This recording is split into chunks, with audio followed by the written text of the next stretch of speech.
for everyone here. Before I get to a few comments, I do want to acknowledge a few people who are here. Right in this front row, we've got Carlos's mom and dad who are here. Obviously, Daniela, Kylo, and the newest Twins fan that will be born here in the next few months as well. Carlos's sister here, and then Carlos's mother and father-in-law, as well as his friend Martin Fox and Luis Garcia, and certainly Scott Boras, his representative. So just want to acknowledge, thank you for being here. And we welcomed you into the Twins family last March and in through the season, but a chance to now extend that partnership, that family going forward. So thank you all for spending your time coming here. I want to also acknowledge, obviously, and thank Scott Boras. You know, this doesn't happen. Scott, we've been through a few rounds on this one, going back to last year, to through this offseason, through a unique process. Without the trust, respect, and admiration for his representation and what we can do collectively to work together to partner, these things don't happen. And so, Scott, I just want to thank you for the work you put into this and the trust you've put in us and our organization and how we've navigated. I want to thank our whole baseball operations crew, certainly for Thad, my partner in this, Rocco as well, for the leadership of all of our baseball crew coming up with creative solutions to navigate this. There's been a ton of work going into that. And ultimately, I want to thank the man to my right and the Pohlad family and ownership. You know, through a process like this, it can be long, it can be arduous, sometimes longer and more arduous than you expect from the start of free agency and through it all. This would not happen here today without the support of Joe, without the leadership, without the steadiness and the patience of what he showed and his family showed through this process. That ultimately got us to a tremendous day here today that brings us back together and shows how committed they are to this team, our fans, and everyone in this community, and how we're going to go forward and win. And then lastly, to Carlos, to Daniela, Kylo, as we said, this is about you, right? This is about your home. This is about your family. This is about you being a big part of the Minnesota Twins for hopefully the rest of your career. That's our view of this. And you know, as I went back and thought about what I said last March when we brought you into the organization, I went back and looked at those notes, and I remember I was talking about the back of the baseball card. You know, we're talking about All-Star, World Series champion, Platinum Glove, and then we talked a little bit about leadership and teammate and who he is on the field and who he is behind the scenes, and it was all things that we had heard about Carlos through others, all the work that we had done, and our baseball ops crew and everyone around it, and our scouts and everyone, they did a great job in that. But I actually think we were light. I think we were light on the impact that Carlos could make on and off the field in this community with his teammates, with his staff, with his coaches, with all of us in this organization. And so when we got to the end of the season, we made no secret of the fact that this was about finding a way to get Carlos Correa back to the Minnesota Twins. Obviously, the journey through that process led to some different outcomes along the way. No hiding from that. And when I had a conversation, ultimately, when I thought at one point, at one juncture, Carlos was going to end up in a different direction, I remember calling you late that night and wishing him so well. And it was an emotional conversation. It was a heartfelt conversation on both sides. And the thing that I took away from that conversation was how much of his heart was here, how much of him he invested in this organization, how much he cared about us as a group. And ultimately, what's transpired from that point forward is well documented. And I won't go through that part of it. But sometimes in baseball, as in life and everywhere else, fate and destiny come back together, and there's an opportunity that you don't always expect. The journeys are not always linear. They're circuitous sometimes, but they're here, and they bring us back together to the place where we knew was always right for Carlos. Minnesota was always right for you and your family, and we hope that you saw us as right for you, and I believe that happened here today. So with that, I'll pause. We're gonna throw on a jersey here, see how he looks in these new threads, and thank you, Carlos. Thank you.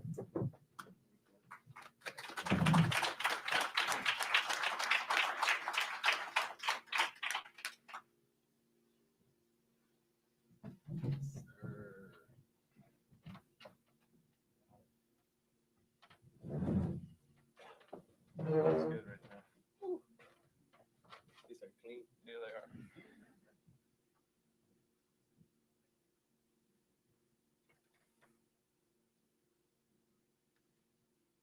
This is a fashion show 2.0. Yeah. Everybody's thinking it, but I'll say it. That looks pretty good. All right. Now we'll hear from Carlos.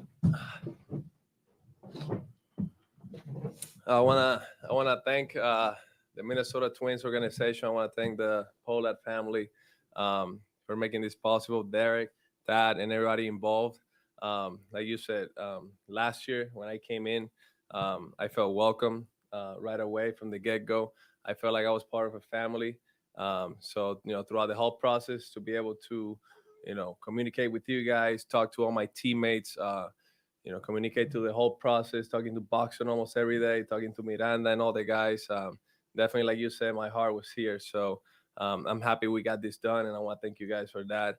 I want to thank my wife because you're my support system throughout the whole process. You were there for me the whole time, knowing that everything was gonna be all right and God was gonna put us in the right place. I want to thank my son because this few months throughout this whole process, he's kept me busy. Yeah, you kept me busy.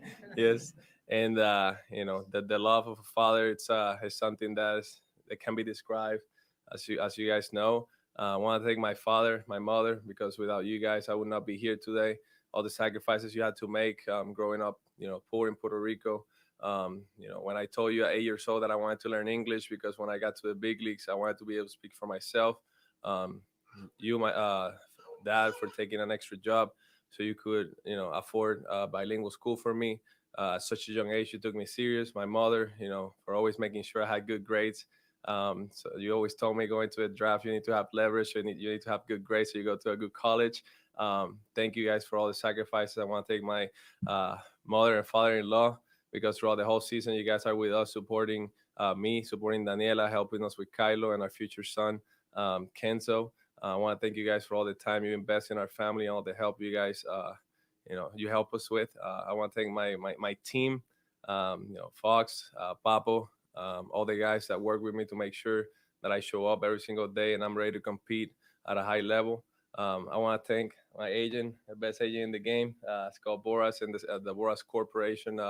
It was it was a lot of challenges thrown at us throughout the whole process, but at the end of the day, he got me to a place where I'm happy, where I feel right at home, where I feel like I'm gonna have a chance to win every single year, where we have a really good core of players, and I'm thankful for sticking with me throughout this whole process. I know it was probably the hardest job you ever had to do, but we talked every day, and I felt comfort every time I spoke with you. And I'm happy. I'm happy to be here in Minnesota. I'm happy to be a twin. We started something special last year, and there's some more work to be done. At the end of the day, we want to bring a championship back to the city, and that's what we're gonna work for from now on.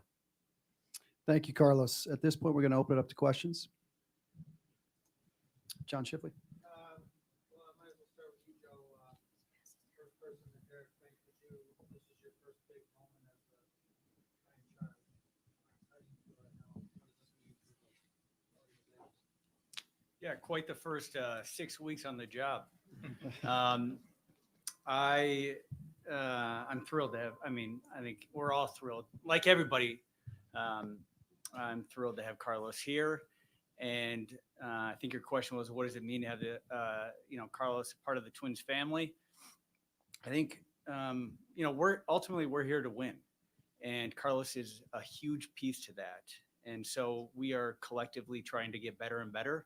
And so when we looked at going into the off season, we wanted Carlos to be a part of that, and so that's part of the goal. And so ultimately, we landed in a great spot. Dan Hayes. Hey, Carlos, there's been so many things you've had to wrap your head around this last month, where you might live, new teammates, new league, new ballpark, all that stuff. What's that experience been like? And especially as you're sitting here today. Yeah, it was not what we expected going to the off season, traveling around the United States and, going to different parts and, getting the whole process done. But, we stayed true to the process. I never forgot that I was a father and I was not going to let that affect me at home. So I kept my spirits up throughout the whole time. I was enjoying my time with my wife, my son. I kept working out and staying ready. So the whole process was crazy, but the end game was great. I'm happy where I'm at right now, and I'm excited that I finally get back to work. I know where I'm gonna be for a long time, and I can help lead this group of young men to where we want to get. Over here, Phil. Carlos, from your point of view, what happened with the Giants? What happened with the Mets? And ultimately, how did things change and bring you back here? Yeah, one thing I learned throughout the whole process was that doctors have a difference of opinions. I had a lot of doctors tell me that I was fine. I had a lot of doctors. I have some doctors that said, it wasn't so fine. Um, it was shocking to me because since I had the surgery, I never missed a game. I never got in treatment in my ankle. My ankles never hurt.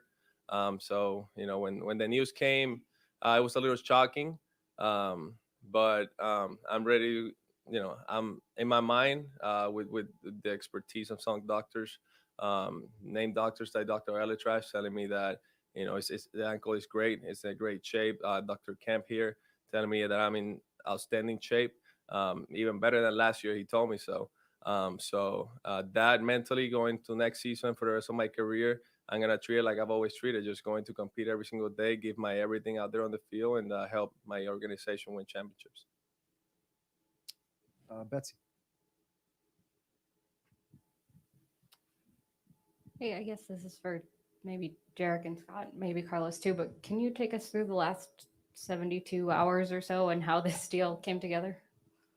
Derek, you, You can jump in, Scott. But I would say, it was a unique 72 hours, but it's really been a long journey through the entirety of the offseason. For us, we looked at it as we started the offseason conversations with him. Obviously, had some parameters discussed at that time.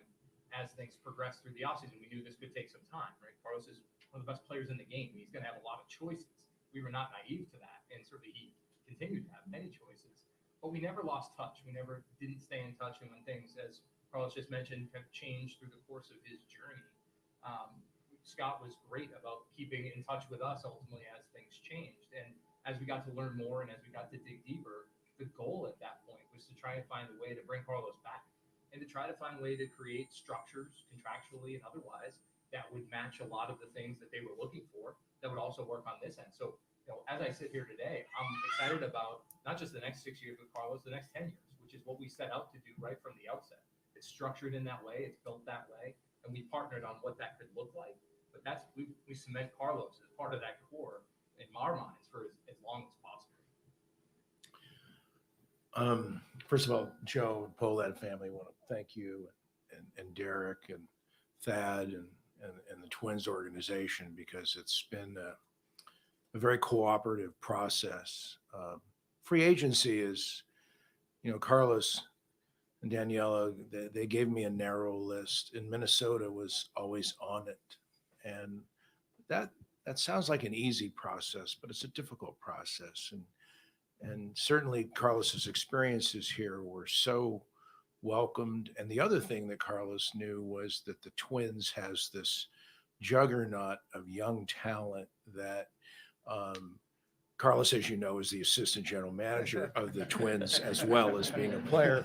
And so his evaluation skills, which are frankly quite extraordinary, knowing the character of the players, he had a vision that Minnesota was definitely a place that he could achieve all of his career goals.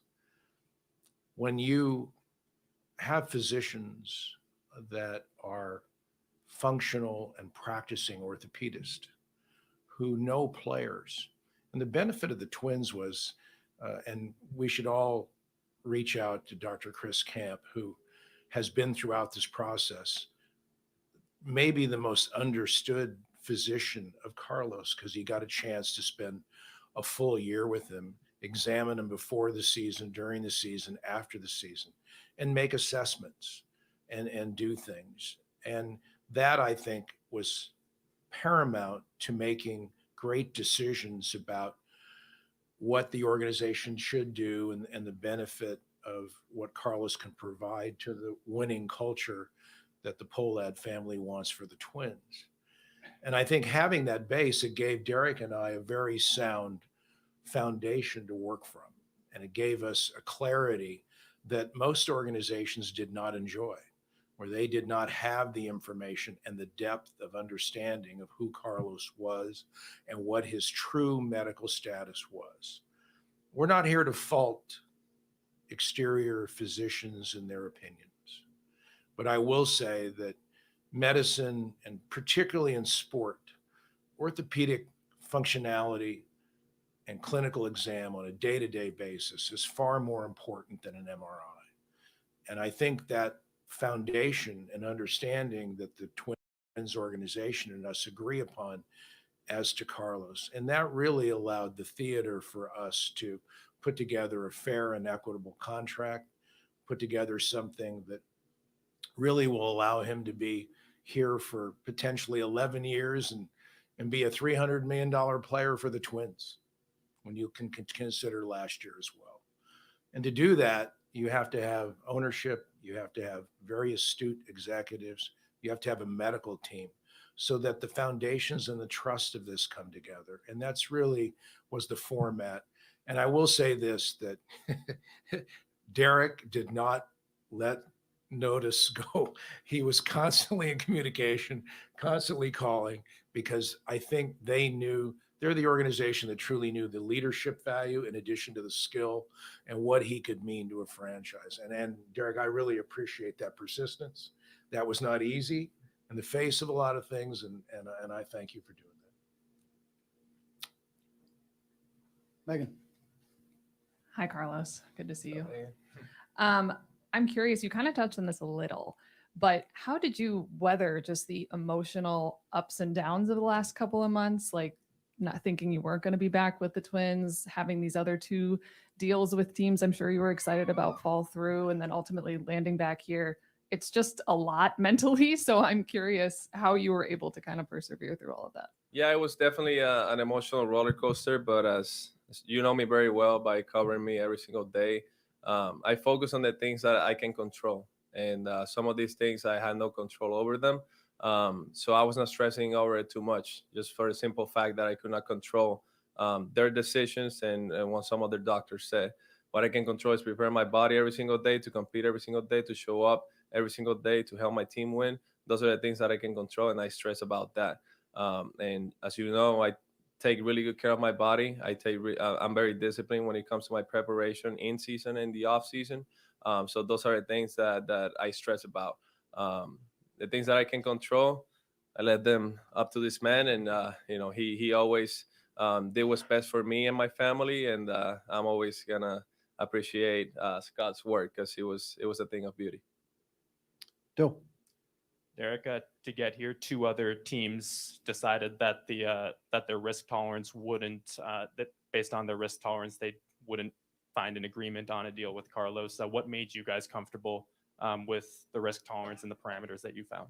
Yeah, I think what we ultimately achieved was a conversation about some change in parameters. I don't want to speak specifically to other teams' perspectives on this. Quite frankly, I know Scott would probably say this. I would expect this. There were plenty of other teams that were still interested ultimately, but there was a pretty narrow field of teams that I know Carlos wanted to go to. And at the end of the day, we were still on that list, and it was a pretty short group. Other teams went through their process. We tried to come up with a creative solution that would work for us and ultimately work for Carlos and find that overlap. And we did that. But I think what we learned through that process, and again, I just think back to that conversation I had with him that night, his heart was still here. There was still a drawback here. And ultimately, there are parts of the journey that take you different directions. But I think what was clear toward the end, what Scott relayed to us, was how much Carlos wanted to find a way to make it work here. And that's ultimately what we felt, how we would get there. So we felt really good about this deal, the way hopefully it's structured. Ultimately, as Scott just articulated, a chance for Carlos to be an 11-year Twin, maybe longer, right? Hopefully longer. We want him to finish his career as part of this organization. Dave. Derek, what did that persistence look like on your end? Like, how often were you optimistic, pessimistic? The emotional journey of that part, I would say that we just, as this was progressing and ultimately there was a new conversation to be had. This is where I credit Scott and his team and Carlos and quite frankly, I said this earlier, for Joe, ultimately taking over this role and this opportunity and what he's done. Obviously, he's been a part of our team for a long time. I can think of no better way to articulate the seamless transition from Jim, his uncle, to Joe than what we just went through. Ultimately, going back to March and the contract we came up with, and then the offseason. And Joe's been a part of those conversations for the last 5+ years, at least that I've been here. So I expected that. But Joe's patience was matched in a similar way by what Scott and Carlos were showing, but also that persistence and that desire to find a way to get to the outcome. At any point during that journey, any of us could have said, you know what, we've tried, we've gotten to the end point, we can't go any further. But nobody on this dais or part of our baseball operations crew, Rocco, our coaching staff, his teammates, these guys all wanted Carlos back to be a part of the Twins. So we just had to stick with that. In the end of the day, we know how our fans responded to Carlos. We know what he did in this community over the last year. This is a huge moment for our organization and everything going forward. I know we're talking a lot about what transpired in between, but the way we look at it is this is about today forward, about how Carlos is going to be a core member and key leader of this team, hopefully for a long, long time. Patrick.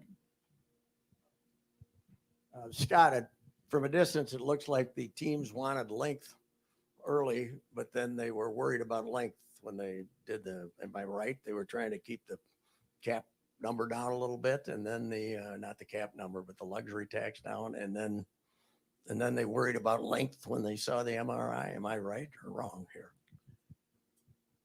I think the clubs modernly, particular types of teams are trying to reduce their, competitive balance tax as best they can. And obviously they're adding length and years to the contract.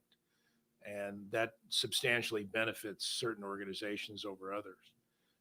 However, in the fairness to the player, you have to look at the fact that he has to execute a contract. And in one term, they want length, and in other terms, they don't. And that's where it comes back to medical opinion. This scenario is about a large separation in the orthopedic community about functional fitness and clinical exam versus looking at an MRI. Surgeons who don't treat athletes, but they do a lot of surgery, will look at an MRI and say one thing. And the other doctors that treat patients and look at them, and they find little credence in the MRIs when they've seen dramatic performance, particularly over an 8-year span. And they're going to reward that with functional fitness and say certain athletes have certain pain levels, certain tolerance. There's almost, many orthopedists believe there's almost a Darwinian concept where you actually grow into a formation of your being able to complete and perform. These things are all in the orthopedic community. They will all tell you, but it is a dramatic chasm between how some doctors feel and other doctors feel about the longevity of a player's performance. Jim. For either Derek or Scott or anybody who wants to talk us through it, would you just explain the mechanisms that would make it longer than a 6-year deal and what it would take for it to be an 11-year deal? Yeah, so it's really pretty direct. I know there's a lot of, you can do a lot of unique things in a contract around the later years, particularly around options. So those options in those subsequent 4 years after our 6-year guarantee are triggered by plate appearance thresholds. I mean, Carlos goes out there and plays and plays effectively during those years. Ultimately, he's gonna get to those. And I think, as Scott articulated, we all believe that. We all believe that's going to transpire here. And I think what Scott's referencing with the 11 years, when you add in our last season, now you're looking at that. I think that, as Scott's talked about a few times now, this was us trying to figure out, balancing some of the information we have or learn through the process, but also our belief in this athlete, how he prepares, how he goes about his work on a daily basis. I mean, this is no disrespect to anyone else who's in that clubhouse. He's among the best I've ever seen in terms of preparing himself, taking care of himself, influencing others to take care of themselves in a way that's special and different. So I just think that that's all part of the equation here in a way that factored in as part of the dialogue for us that ultimately got us to that agreement that we think works out to balance both sides of that equation. Dan? Carlos, last year you got a chance to look at the organization from the inside. And I know you said in October you kind of made a list of things you hope to change going forward here. What kind of impact do you hope to make here during the length of this contract? Obviously, the main goal is to win, and by winning, I don't mean making the playoffs. By win, I mean winning championships. And I think with the core group that we have, and the right guidance, and the right work ethic, and the right just atmosphere in the clubhouse, we can accomplish those things. When I look at this roster, last year we were in first place for over 100 games, and then the injury bug got us a little bit. But my expectations for this team are very high this year. The players know it. I talk to Byron Buxton pretty much every single day throughout the whole process. I talk to Miranda every single week, Nick Gordon. I mean, you name it, all the players. In fact, when the news that I was coming to Minnesota again broke out, every single player in the roster texted me, and that means the world to me, because to earn my teammates' respect in such a short amount of time and their love, for me, that's what it's all about, right? So for me, like Derek said, my heart being here, the whole time I was talking to Popkins, who's our hitting coach. I was talking to the players. I was always involved with everything and how we can make each other better, even though I was not formally part of the Twins at the time. But yeah, the goal is simple: is to win championships, and that's what we're trying to accomplish here.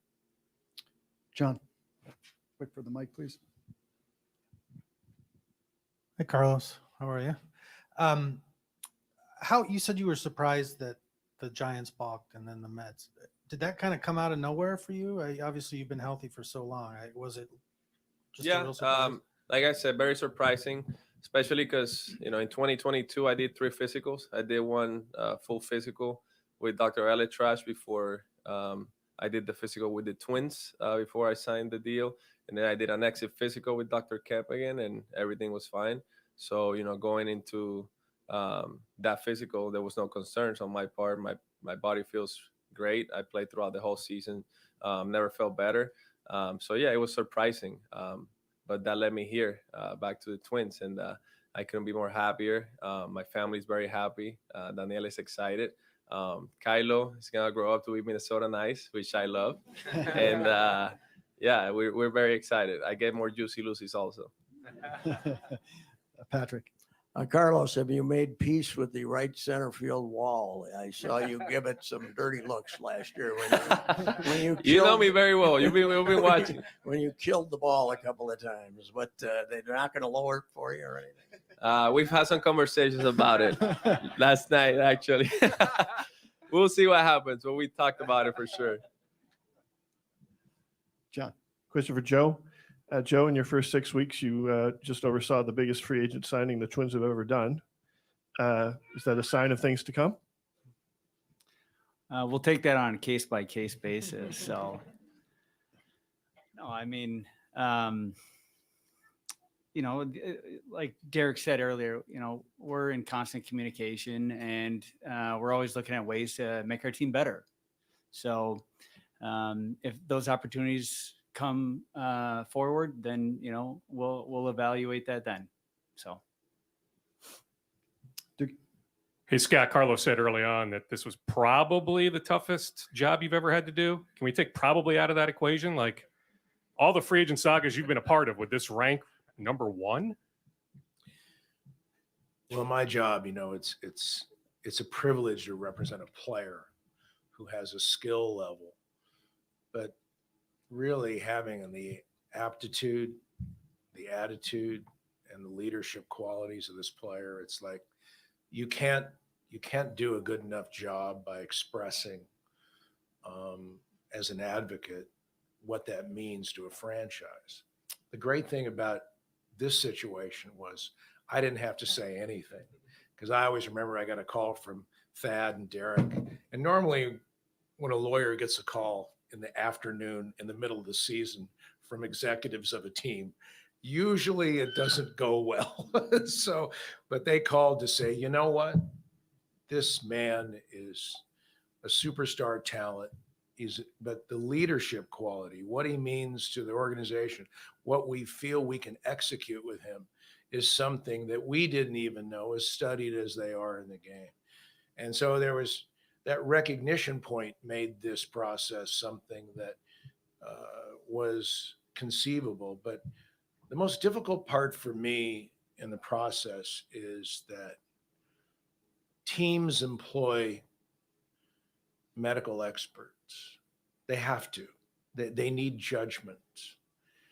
And the problem I have is that judgments need to be made in a proximity.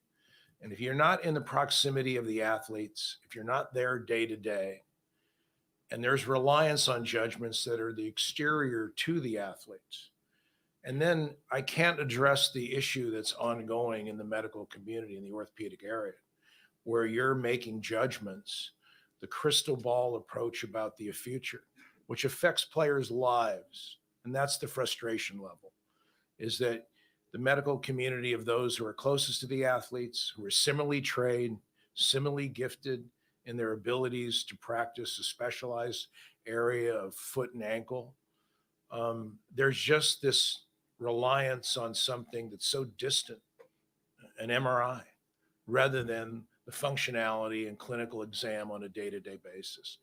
That was difficult for me because you watch a family go through this. And frankly, you watch organizations go through it because they would like the exams to be favorable. They want to execute what they believe is.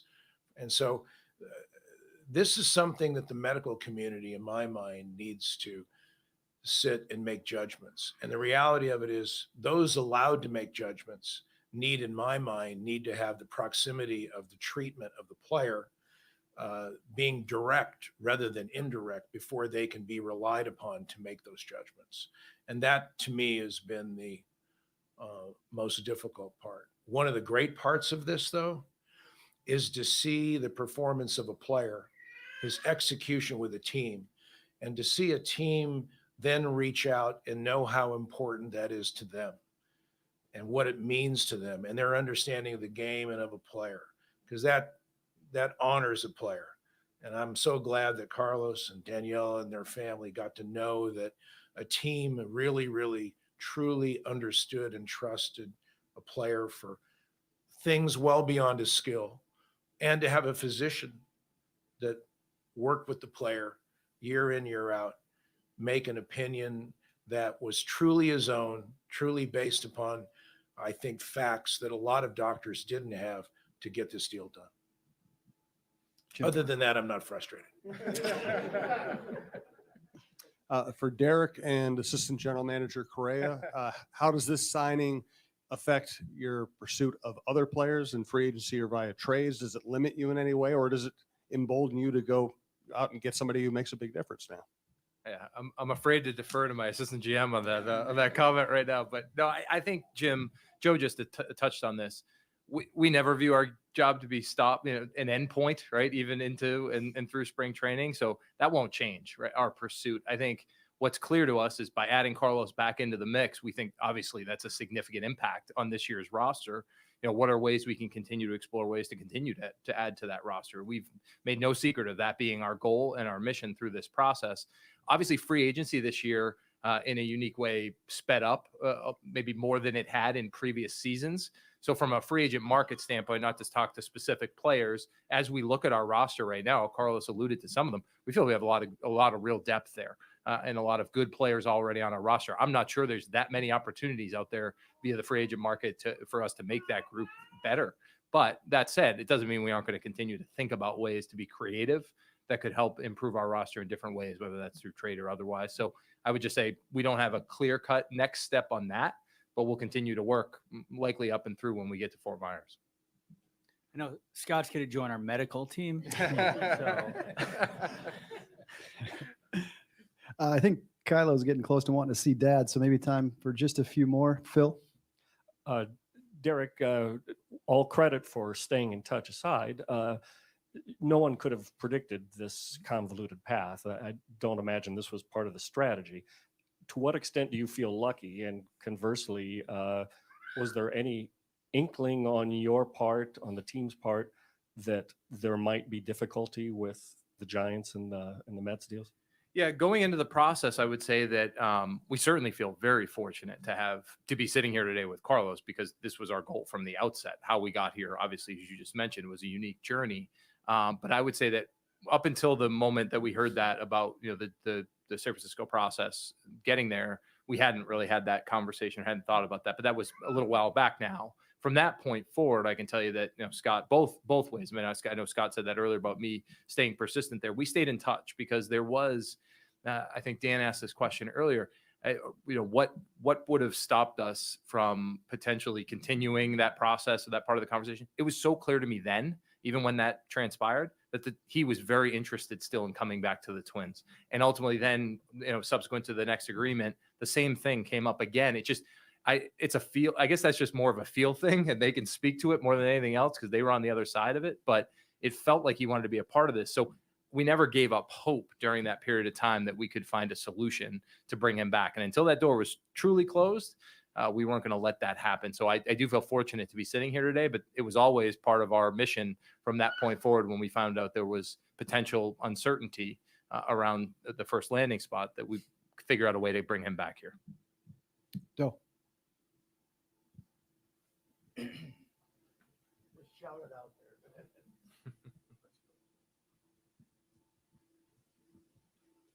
Carlos, going back to what Scott was saying a bit earlier, through the last month, really people have been speculating about your health, just in the public, and you haven't really had a chance to, without you having a chance to really answer that or speak for yourself in that regard.